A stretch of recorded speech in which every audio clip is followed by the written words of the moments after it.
It looks like we still have some problems with sound, so I'm just going to try this again. Apologies if you've been letting me know that you can't hear me. So welcome to today's Q&A live session. My name is Rebecca and I'm here for the next 60 minutes to answer your questions. So what I was saying was, if you're joining live on Facebook or YouTube, please use the comment function there to type in your question, and I'm going to head over to look at those questions now. I can see a lot of them coming through, so thank you for that. All right. Okay, here's the first question from Vega, who says, in OET writing, if we're writing to a doctor, physiotherapist, nurse, unit manager, and the recipient's name is not given, how can we write the salutation? So our advice for this is if you don't have a name for the person, then to use their job title is the next best thing, and definitely acceptable for healthcare writing. So we would use as a salutation, for example, dear doctor, dear physiotherapist, dear nurse unit manager. And that's a completely acceptable way of starting the letter if you don't have a name for your reader. Thanks for that question. This question coming from Shinsi at YouTube. In the speaking cards, sometimes the nurse has just completed her assessment in the background information. Will I need to start the conversation with an introduction or start by thanking them for allowing me to do the exam? So absolutely, this can be a type of background that's provided on your roll card for all kinds of professions, not just for nurses. And if it's clear from the background information that you've just been examining the patient, then when you start the role play, you can start as if that has just happened. So you don't need to give introductions or greetings. You can start with task 1, which will usually be to discuss the findings of your assessment, of your examination. So something like saying, thank you for allowing me to do the exam, or thank you for letting me look at your leg, or whatever it was for the patient, and then move directly into task 1. And that's completely acceptable in the way to work with that kind of roll card. Yes, sorry that we did have a little bit of audio difficulty at the beginning, but hopefully that is now resolved. Let's have a look. Eva is also asking a question about speaking. Is it necessary to use salutations while speaking? So salutations meaning things like sir or ma'am or Mr. or Mrs., something like this. Now, in Western healthcare settings, in patient-centered care environments, it's much more normal these days just to use the patient's first name. So, for example, mine would be Rebecca, and to use my first name as you are talking to me rather than anything more formal. Now, when you are starting the role play with an introduction and asking the patient for their name, if they ask you to call them using a salutation and their first name, for example, then absolutely that's what you should do. But in the most cases, we imagine that the interlocutor will just tell you their first name, and that is the name that you can use during the role play. You don't need to add a salutation if they have said it's fine for you just to use their first name. Sharan is saying, how do I improve my reading score in part B and C? So the approach to take for reading part B and C is very similar. Obviously, both of these are multiple choice questions. The only difference being really that for part B, you have 3 answer options, and part C, you have 4 answer options. The texts for part B are discrete as well. We mean you see the whole text for a part B question, whereas in part C, you're generally focusing on a paragraph or part of a paragraph. But other than that, the approach to take is really the same. And the main piece of advice, first of all, is to make sure that you are really making sure you understand the question. So sometimes candidates can make silly mistakes because they read the question too quickly. They don't focus specifically on the key words from the question. They move ahead too quickly to look at the answer options. And certainly one strategy that you can use is to read the question, perhaps when this is a complete question, rather than a sentence completion where the beginning of the sentence is shown and then the answer options would be one way of completing that question, that statement. When it's a complete question, read that question and then look at the text to try and find the answer yourself without looking at the answer options, because doing that means that you are not being distracted by any of those answer options, but you're also using your own reading skills to discover what is the answer to that question. So that's certainly one option that you can try before looking at the answer options. See if you can find in the text what would be the main area, at least, of the text or the paragraph where that answer is going to be found. See if you can find a potential answer to the question in the text, and then look at the answer options to decide which one is closest to what you have just read. Further than this, I would really recommend the live sessions that are being delivered most days of the week by our All-Star Education partners. They are going through different strategies, different practice tests, giving you the option to interact with them and are able to answer your questions and to give you support live through Facebook or our YouTube channel. So make sure you are taking note of when those sessions are being delivered, and you can certainly learn and improve your skills from their sessions. Chi says, I have problems with speaking. What is the best strategy to learn how to speak fluently? So I think a big part of speaking fluently actually comes down to confidence. And what often can be the case when students are practicing speaking is they can focus too much on the accuracy of what they're saying. They worry too much about whether what they're saying is grammatically absolutely correct. And this can cause them to stop and think while they're speaking, or it can cause them to correct themselves as they're speaking, sort of stopping and starting. And this obviously has an impact on fluency. So I think the main thing that you need to develop is confidence to just speak. Not to worry too much about your accuracy. You can always correct things once you come to the end of a statement. If you realize that what you've said wasn't clear, or perhaps the grammar caused some misunderstanding, you can go back and correct that. But otherwise, just to speak. And the best ways to do that, obviously, is to practice speaking as much as you can. So obviously practice with role play cards, but just speaking in English on any topic at any time with many different people is going to be the best way to develop that confidence and that fluency.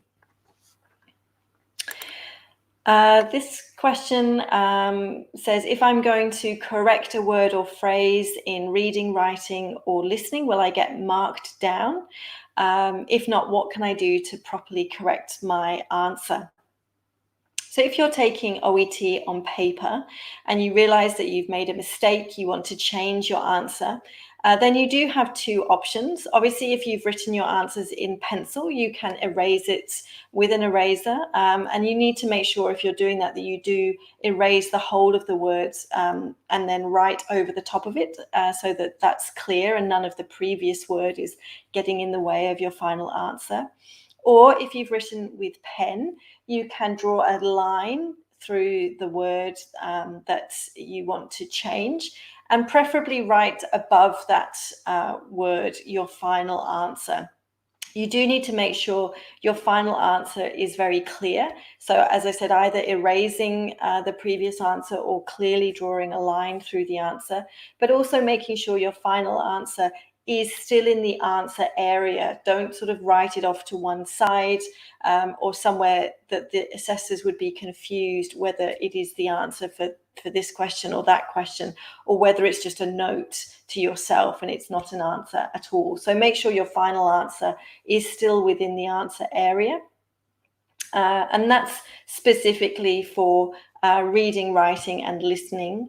For parts B and C of listening and reading, you have to answer those questions in pencil. And so you would there, if you wanted to make a change, erase the shading that you'd done to choose your original answer, and then shade again your final answer. Mabel says, will the interlocutor let us read their roll card or only the nurse roll card for the test? So in the test, and certainly while you're practicing as well, you should only look at your card as the healthcare professional. You won't be able to see the interlocutor's card before you complete the role play. And that's purely because in real life, of course, you don't get to know in advance what the patient wants to ask you, all of this background information about the patient. So it's trying to mimic real life. You know your part of the conversation, but you need to speak and ask questions to hear and find out the information from the interlocutor, your patient, as you would in real life. Karen says, for writing, do we have to write our name or can we just write nurse? So at the end of your letter, there is no requirement to add your actual name. You can simply finish with your job title. That's all that's required. So under your closing words, which are usually yours sincerely, you only need to write your job title, which could be nurse, doctor, dentist, whatever your profession is for OET. That's what you need to put at the end of your OET letter. Shristi is also asking about writing. In which paragraph should we write the home address of the patient if we're writing to request a home visit? Now, actually, there is no requirement from the OET assessors for you to include the address of the patient, even if you are requesting home visits for them and that address is provided for you in the case notes. The only address that you are required to include is the one provided in the writing task, which is the reader's address. We don't need you to spend time copying out a second address for the patient in your letter. Focus instead on the main content of the letter, the requests that you're making, and don't use that time for writing out the patient's address. It's not required. Jonah is asking about the word count for writing. Does it start with the body paragraph or does it include the whole of the letter, for example, the address, the salutation, etc.? So the word limit that is provided for you is between 180 to 200 words. And this is there as a guide to say that during the 40 minutes that you have available to write your letter and for the number of case notes that you are given to communicate to the reader, this is the amount of words that you can aim to produce in that time that will answer this task suitably. So remember, it's there as a guide. You don't have to exactly be within that word limit. You could be slightly over or under the word limit and still have communicated that information in a very good manner. But to answer your specific question, Jonah, the word limit is only for the body of the letter, which means the paragraphs that you write.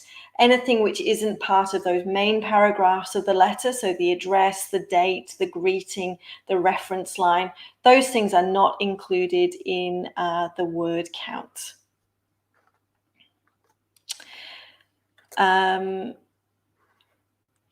Ems is asking, in listening, can we replay the video that is given? So Ems, that sounds like you're asking a computer-based test question, but for both computer and paper-based OET, you only hear audio. There's no video for listening. You're only going to hear the conversation that is provided for those conversations. And for both types of test delivery, for paper and computer, you only hear the audio once. So there's no option for you. Even if you're taking the test on computer, there's no controls there that allow you to replay the audio. You only hear the audio once, which is exactly the way that it will happen in the paper test as well.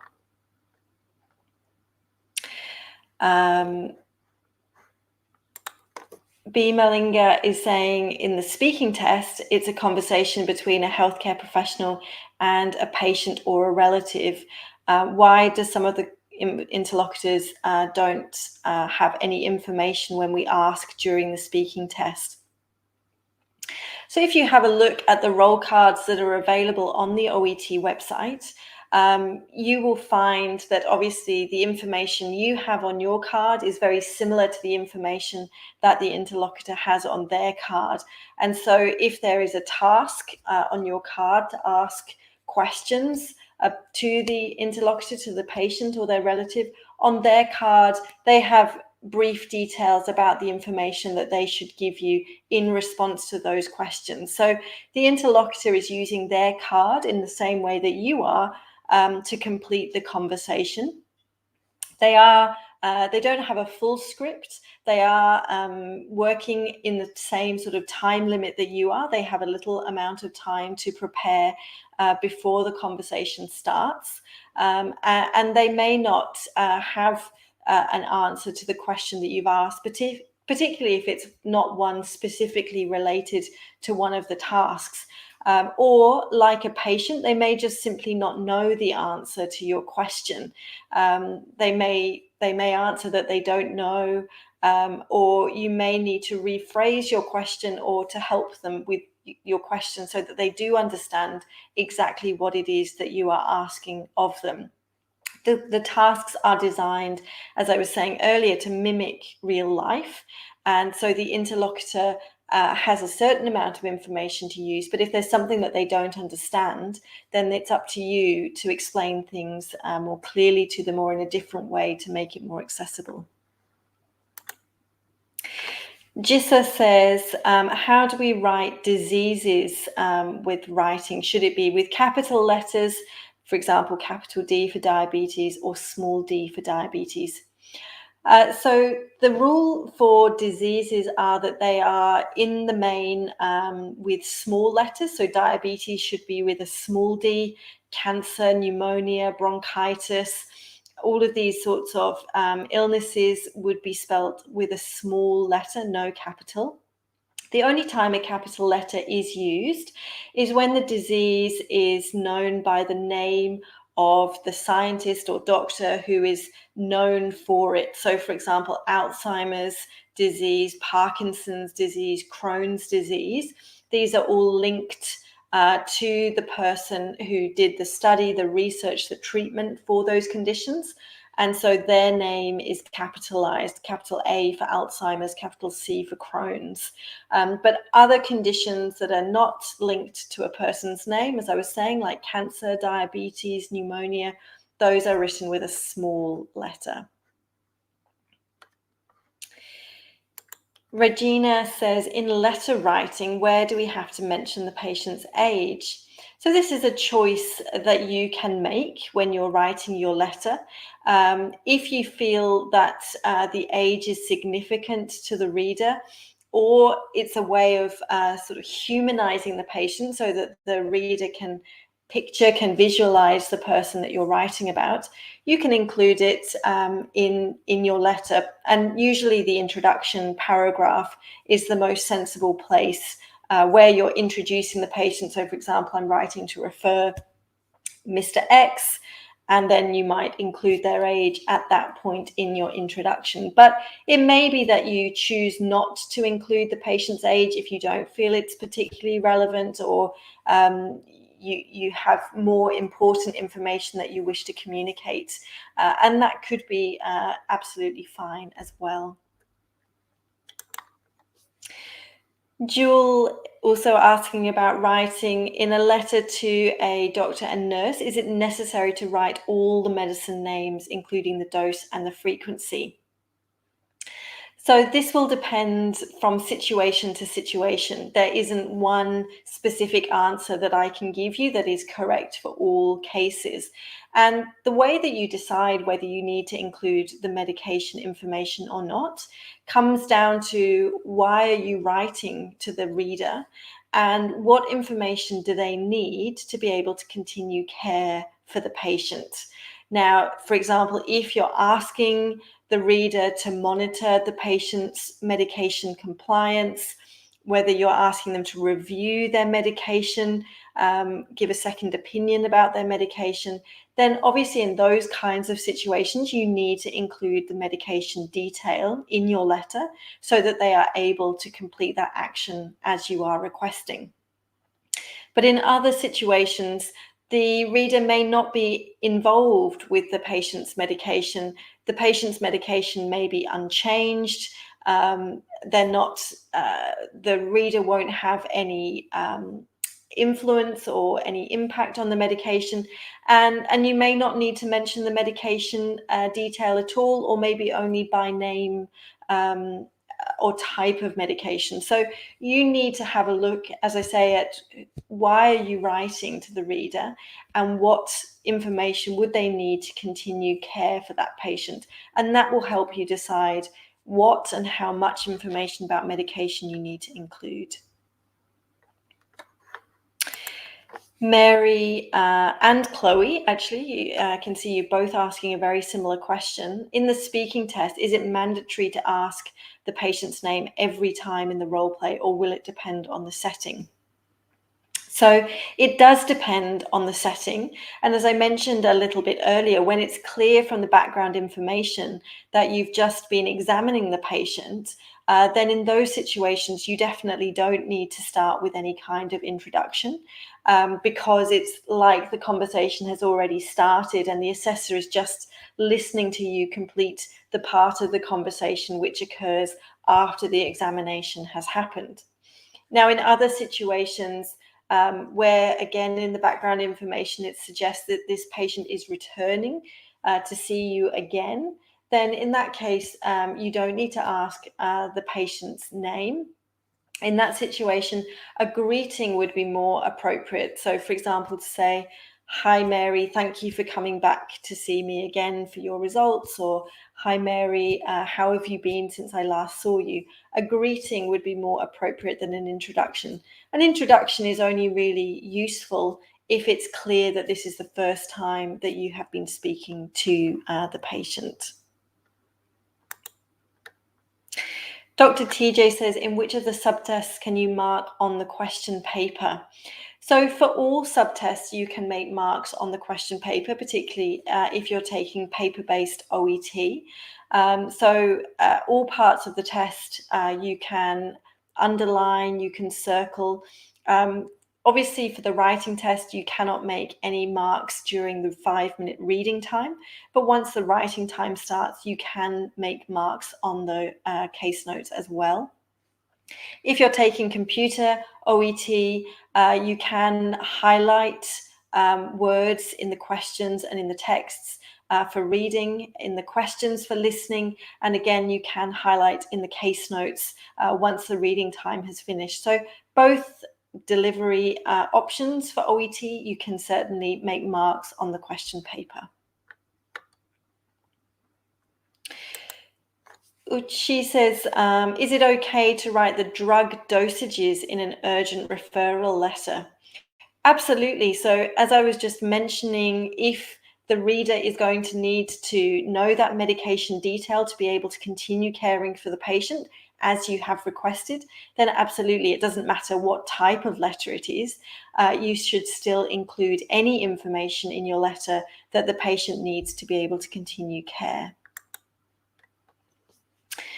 Francier says, in listening part A, the word or words must be correctly spelled in order to be correct, or are spelling mistakes acceptable?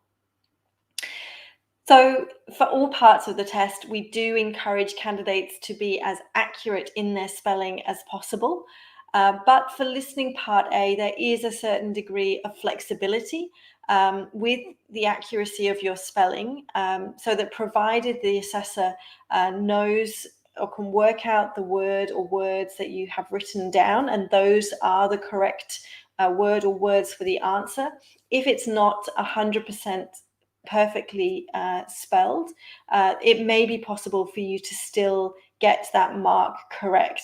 It does depend a little bit on the accuracy of your spelling or how different your misspelling is.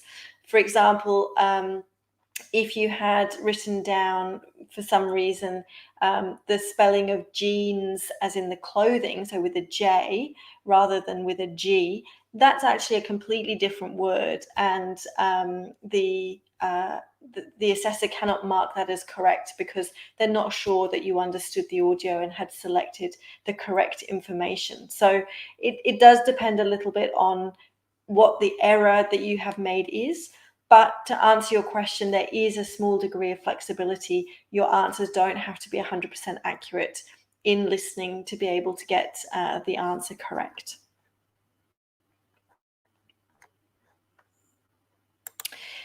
Chitra is saying, if we write a letter for a physiotherapist, in the recommendation paragraph, do we need to write only what the physiotherapist should do? That would certainly be your priority. The recommendation paragraph is where you start off by explaining to the reader, what am I asking you specifically to do? After that, if there are additional actions that other healthcare professionals or even yourself as the writer is going to take, depending on what those are and how much they may impact the reader, you might mention that those arrangements have been put in place. But it will depend, as I say, on how much that might impact the reader and whether they need to know that that is arranged for the patient, because otherwise that might change the treatment plan that they make for the patient. Deepthi says, in the requesting paragraph, in the view of the above, it would be greatly appreciated, or in the view of above, I would be grateful. Neither of those actually is perfectly accurate. So if you're using the phrase that you've started both of those options with, the correct phrase is actually in view of the above. So not in the view, in view of the above. Then it's normal to use maybe a passive form in the request. So it would be appreciated. Potentially, if you are the healthcare professional responsible for this patient, so for example, you are their doctor, you are their dentist, you might say, I would be grateful. But often in a request, just saying it would be appreciated is sufficient. And in terms of whether you should include the word greatly or not, remember that the requests that you're making of the reader, as a rule, are very standard. You're not asking them to do something extraordinary or something that they wouldn't normally do as part of their daily work. So it would be appreciated is generally considered sufficient. You would only use it would be greatly appreciated if, as I said, you were asking for something slightly unusual or that the reader wouldn't normally do for somebody. So just keep that in mind, that the standard phrase is it would be appreciated. Anila is saying, can we use during hospitalization in a letter? Yes, absolutely, if that's appropriate to the situation that you are writing about. Rilda and Yasmin are both asking about whether there are tips for good scores in listening. So in a similar way to I mentioned before with reading, I certainly recommend all of the resources on the OET website. And I'll just remind you of the address that's coming along the bottom of the screen now. So make sure you visited the preparation page on the OET website for lots of help, resources, materials to practice with, all of which are free. So there's sample tests, There's masterclasses explaining each part of the test. There's the Start for Success download pack, which includes a lot of tips and strategies. There's the OET blog, which contains a number of really useful articles. So make sure you have checked out all of the resources, help and information on the Prepare page. Also make sure you are joining in those sessions with our all-star education providers who are offering, as I said, lots of tips and strategies and opportunities for you to interact with them in a sort of lesson setting to be able to practice different parts of the test. And then certainly with listening, the main skill that you really need to develop, again, is making sure you have understood the question. So a lot of times when students are finding listening difficult, they haven't made the best use of the time that they have before the audio plays. So for example, in listening part C, which Rilda was asking about, you have 90 seconds to read the 6 questions before the audio starts. And there's a lot that you can do in that 90 seconds to really make sure when the audio is playing, you feel prepared and ready to hear the information that will be the answer. So obviously checking the keywords in the question, but also looking at the answer options, the 3 answer options for each question, trying to reduce those down to just one word, which is the main idea, and how that idea is different from the other 2 options. So you're trying to really reduce the 3 answer options down to their component parts, which identify how they are different from each other. And then when you're listening to the audio, you're keeping those 3 differences in your mind, and that's what you're listening for as a trigger to, is this part of the audio the correct answer, or is this a distractor? So really understanding the question and reducing those answer options to their key components are the best ways to improve skills for listening.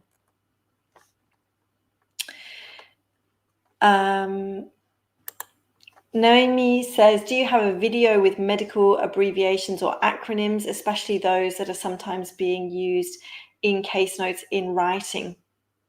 So the examples that you've given, 3/24, 7/52, are not ones that are used by OET, because OET tries to use universally standard abbreviations, which would be known around the world. As you know, OET is accepted in a number of different countries, including Australia, New Zealand, the UK and Ireland, America and Canada.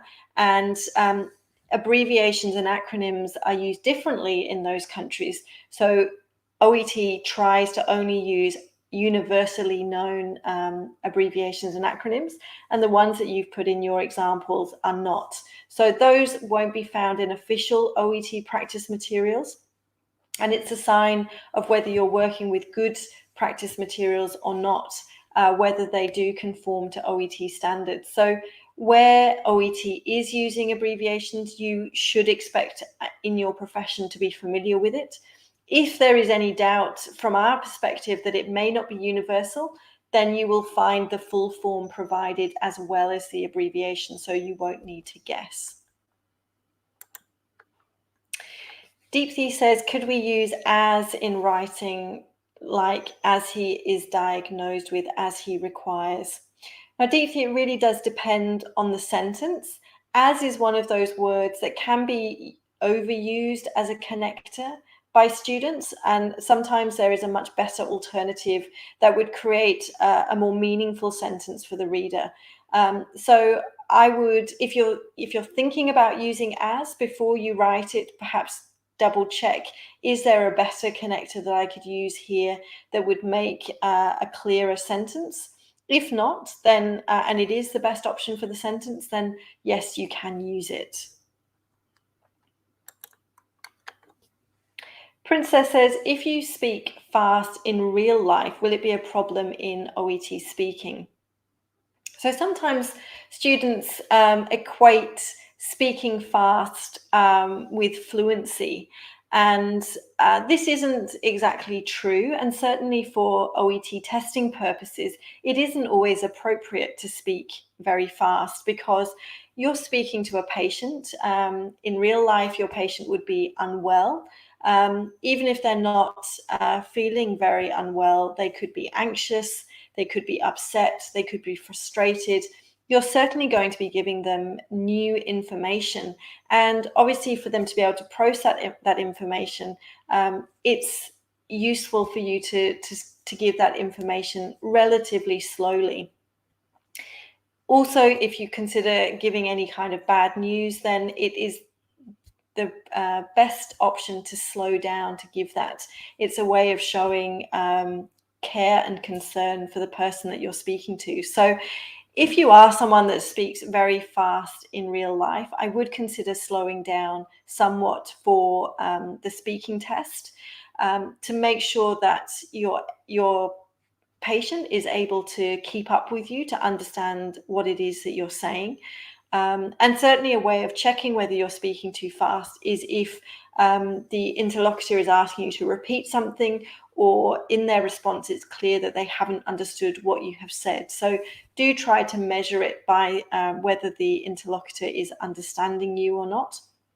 But in all cases, if you're someone who speaks very fast as a rule, I would consider slowing down somewhat to be able to speak appropriately to a patient.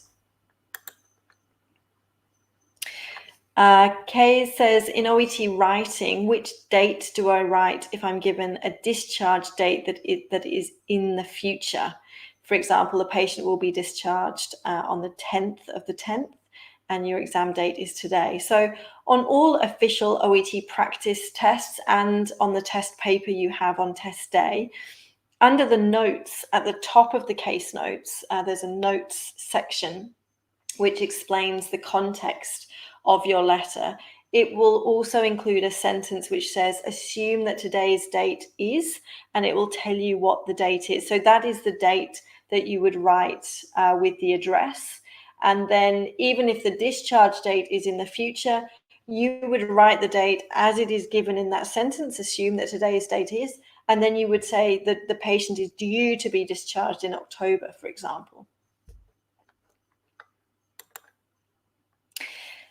Elizabeth is saying, in speaking, is it necessary to complete all the tasks rather than giving more reassurance to the patient?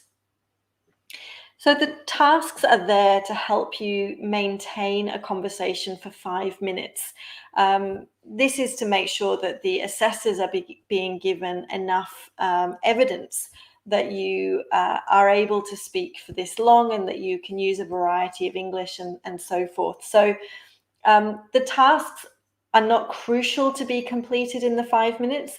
What is being assessed is your overall communication with the patient. So it is much more important that you listen to the patient, you respond to them, you show empathy when it's required. Those things are more important than making sure you absolutely finish all of the tasks. So do bear that in mind, while also managing the time of the conversation. So don't spend much more time than would be expected on any one of the tasks. Don't add many more questions than have been given in the task. But do make sure that you are genuinely listening, responding, explaining to the patient, because that is certainly what is expected from the assessment criteria. Neha says, should we write, feel free to contact if you have any further questions at the end of the letter? Is it a must? So it is standard to include some kind of closing sentence at the end of any letter in English, and feel free to contact me if you have any further questions is certainly one option for that. Feel free is slightly informal. So I would say if you have any questions, please contact me would be a more suitable closing sentence for a healthcare letter. But there are a number of different sentences that could be used as a closing sentence. Some kind of closing sentence is expected. Anila says, can we use abbreviations of measurements in the letter? Yes, absolutely you can. So these kinds of abbreviations which show the measurement or reading for vital signs are absolutely standard for healthcare writing, and you can use in your letter. Shrishti says, in the discharge letter, do we need to write what kind of nursing care was provided to the patient during hospitalization? It's difficult to give you any kind of definitive answer, because again, it will depend on why you're writing to the reader, what type of discharge is happening, whether any kind of that care provided in hospital is going to continue after discharge, and so on. So it could be that, yes, you do need to explain the care that has been provided so that then the reader will be able to continue that care post-discharge. Or it may be that that information isn't particularly relevant to the care that the reader is going to provide in an ongoing way, and so you don't need to include it. It really does come down to why are you writing and what information do they need to continue care. Chitra says, in writing, can we write she is overweight? So our advice is, whenever you're using a term like overweight or perhaps heavy for smoking in your about the patient's lifestyle, it's always a good idea to include the measurement, because overweight or heavy may have a different meaning to your reader depending on who they are and what impact those lifestyle factors may have on the patient's treatment. So we would suggest adding the patient's weight as part of that sentence. So she is overweight at, and then put the number of kilograms at the end of that sentence. Mary says, nowadays we've heard that reading part A is hard to answer within the time given.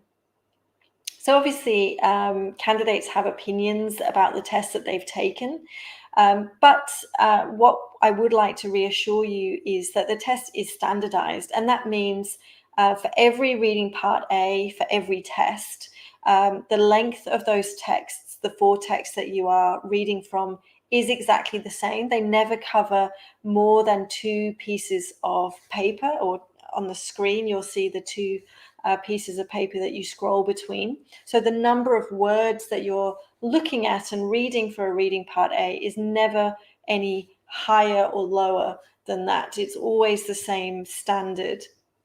The size of the words, the fonts and so forth is also standardized. So you won't suddenly see very small writing or very large writing. It's always standardized. There's always 20 questions for you to answer. There's always one section of questions in which you're only expected to write down the letter of the text where the information can be found. So in that regard, the test is standardized. The topic may be different, but it should be possible for someone who is during practice able to answer the 20 questions within the 15 minutes time given to do the same on test day. So the level of challenge is standardized, and there is no increase of difficulty in that from test to test.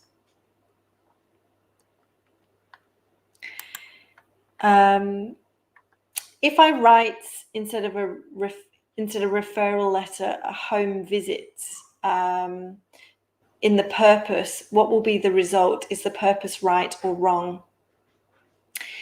So if the writing task specifically mentions that you are asking the reader to make home visits, then I would suggest that the clearest purpose would be to mention those home visits in your letter in the purpose.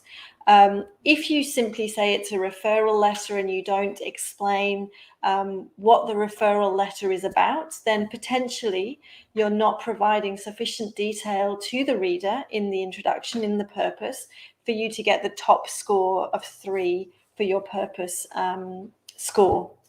So do try to make your purpose as specific as you can to the writing task.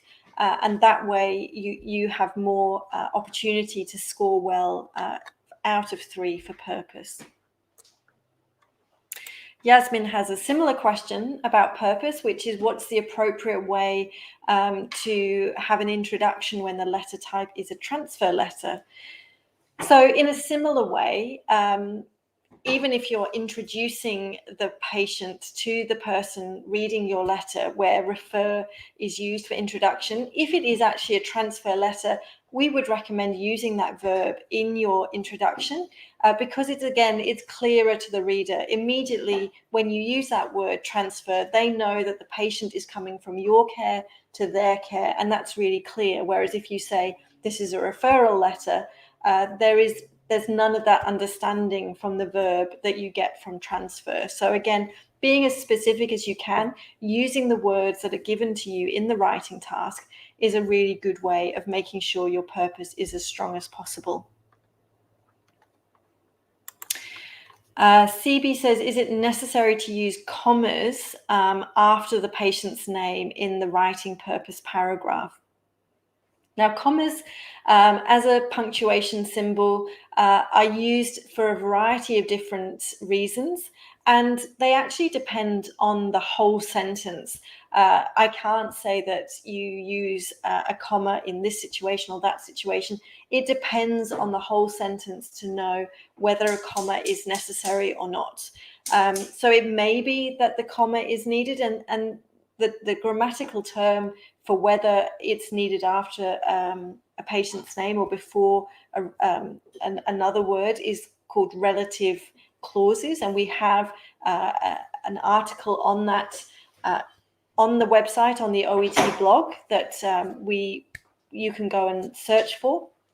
And I recommend having a look at that if that's something that you would like some more information on. Certainly searching in the OET blog for commas as well, you'll find a number of articles which explain the uses of commas in writing.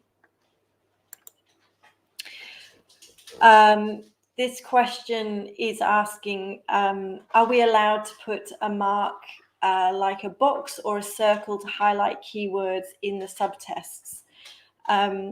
So I think I answered this question a little bit earlier, but just to clarify, you are able on paper-based OET to underline or circle keywords on your papers.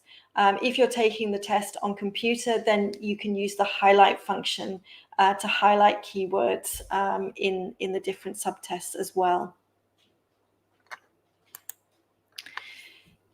Purvi says, if it's an urgent referral letter, should we mention about the most recent visit first and then previous visits, or vice versa? So in terms of organizing your letter, we recommend organizing it in order of importance to the reader. And this will depend, again, as I've said a few times already so far, on the reason for writing to that reader.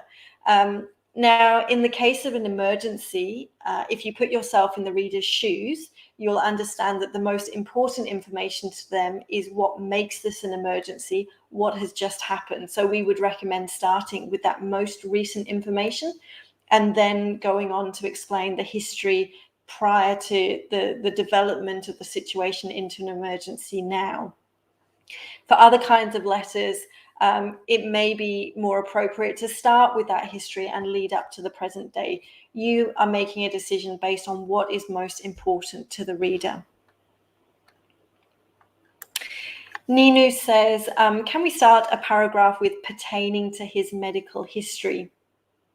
Now, one of the assessment criteria for the letter is called genre and style. And genre means the style of writing, in this case, for a healthcare letter. And we say that the style of writing, the genre you should use, is formal and professional. But there are different levels of formality. There are less formal styles of writing, and there are still more formal styles of writing available. And pertaining is one of those words that I would say goes above the formality expected in a healthcare letter. It's perhaps more suitable for legal writing. rather than healthcare writing. So you might say in terms of his medical history, that would be a more suitable introduction, or perhaps you don't need to use this introductory phrase at all. You might just start off by describing the medical situation. If you choose to start off with an introductory phrase like this, make sure that the genre, the style, the formality of the words that you're using is suited to letter writing rather than essay writing or email, so that it's of the right formality. M says, when can an examinee resit the test after the result arrived? So Ems, you are able to apply for a resit at any point, even while you're waiting for your results, although we do recommend waiting for those results to find out if a resit is in fact necessary, or to find out where your weaknesses were so that you can work on those before you book your resit. But once you have your results, you know what you need to work on. We would suggest thinking about how long it might take you to make those improvements and then booking that test for that date into the future. Anita says, during the listening test, are the participants listening through headphones? So Anita, if you're taking the test on computer, you will definitely be using headphones. If you're taking the test on paper at a venue, some larger venues are using headphones. Smaller venues tend to use the speakers at the front of the room without headphones. So it does depend on the venue, but you should be able to see that information from the venue detail on the OET website. I'm just scrolling further forward because I'm aware that we're coming towards the end of the session, and there's still a lot of new questions coming through. So I'm just going to come down to some of the more recent questions to make sure people feel like they've also been answered. I can see a few people are asking questions that I have now already answered. So if you missed excuse me, that question earlier, you joined a little bit after the session started, please do watch the recording and you'll be able to view the answer a little bit later. All right, let's start with this question. Sorry. Here's a question from Michelle, who says, can you ask names during the preparation time? So yes, if it's clear from the background information that this is a returning patient, you can absolutely, during the preparation time, ask the interlocutor what name they are happy for you to use during the role play, and they should give that to you. So certainly if you want to use their name as part of your greeting, that's a good option that you can use.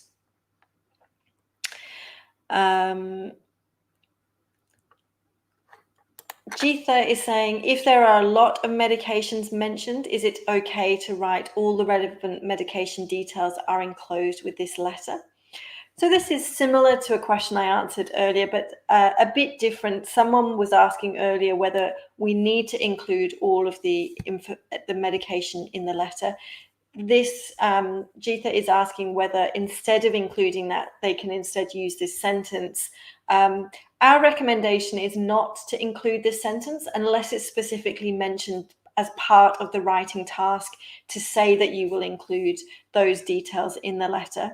If it's not part of the writing task, then you need to make a decision, as I was mentioning earlier.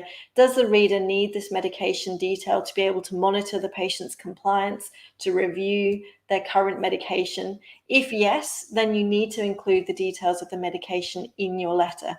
If they don't, they're not going to be impacted by the patient's medication, then potentially you can just omit it from the letter.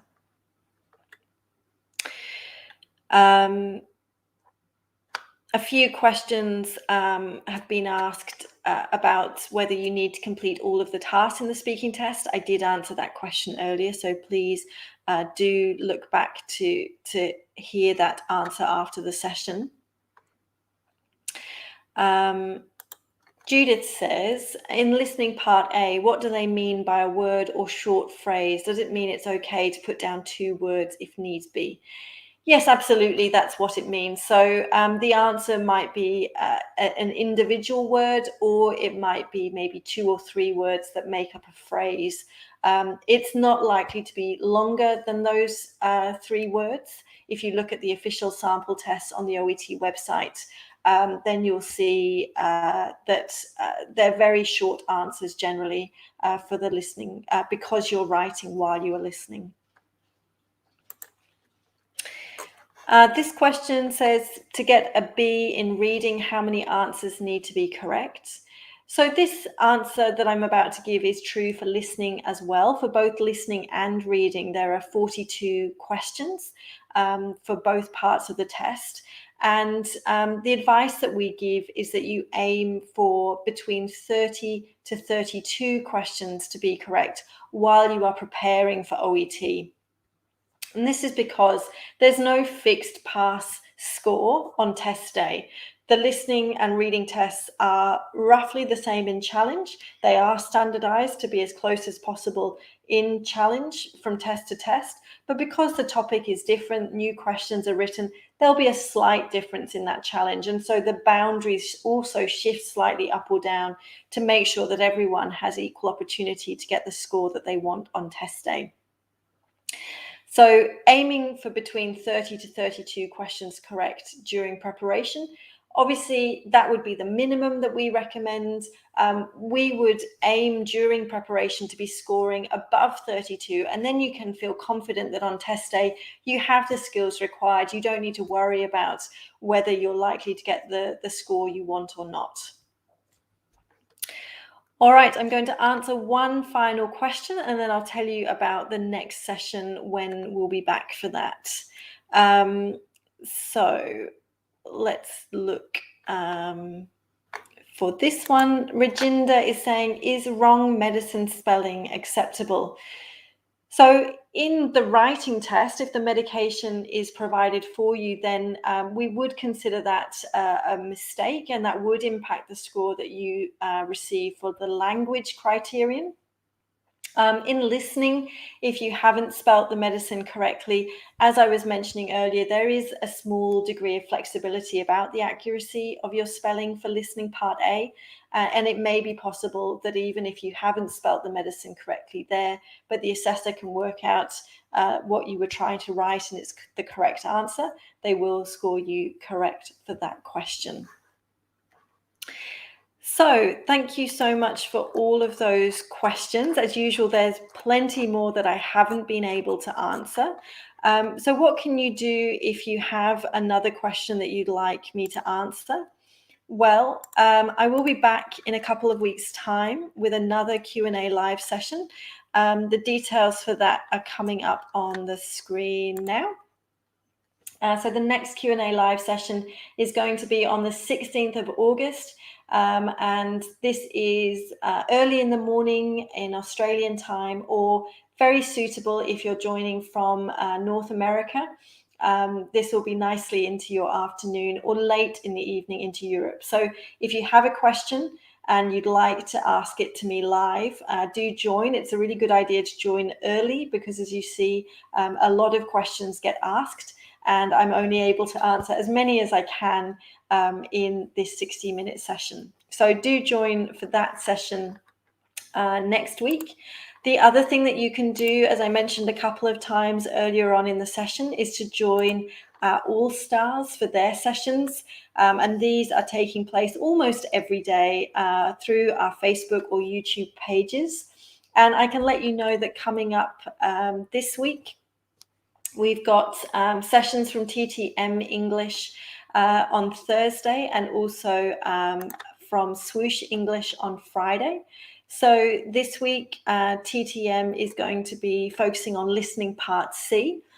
So those of you who are asking about listening, that could be a good session for you. and Swoosh are going to be looking at reading part C. So we did have quite a few questions asking about how to improve reading and listening earlier on. Have a look on our Facebook page for the event details, and make sure you join those sessions live or view the videos afterwards. And I'm sure you'll find those incredibly helpful. But for now, thank you so much for joining me for this session. Thank you for the amazing work you're doing as healthcare professionals during this time of COVID-19. Please do take very good care of yourself and your family and friends, and I will see you again soon. Bye for now.